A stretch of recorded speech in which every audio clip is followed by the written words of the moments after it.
Syria. Նյու Յորքում բնակվող 6 տարեկան Ալեքսը արժանացել է նախագահ Օբամայի հիացմունքին, այն բանից հետո, երբ ասել է, որ իր ընտանիքը կորդեգրի Ամրան Դաքնիշին, այն փոքրիկ տղային, ով վնասվածքներ էր ստացել Հալեպում իրենց տան պայթյունի պատճառով։ 5 տարեկան Ամրանի պատկերը, ով միայնակ նստած էր շտապօգնության մեքենայում, պատված արյան և փոշու մեջ, ցնցել էր աշխարհը, և 6 տարեկան Ալեքսին ոգեշնչել նամակ ուղարկել Սպիտակ տուն։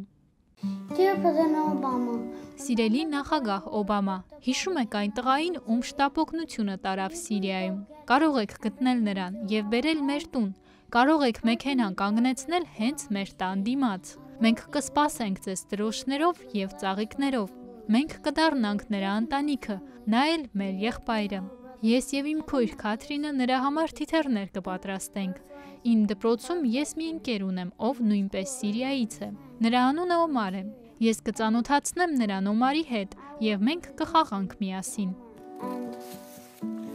Մենք կհրավիրենք նրան մեր ծննդյան տոներին, նա մեզ օտար լեզու կսովորեցնի։ Քանի որ նա իր հետ խաղալիքներ չի բերի, որովհետև չունի խաղալիքներ, Քեթրինը նրան կտա իր կապույտ նապաստակը, իսկ ես իմ հեծանիվը։ Ես նրան կսովորեցնեմ հեծանիվ վարել, կսովորեցնեմ գումարում և բազմապատկում։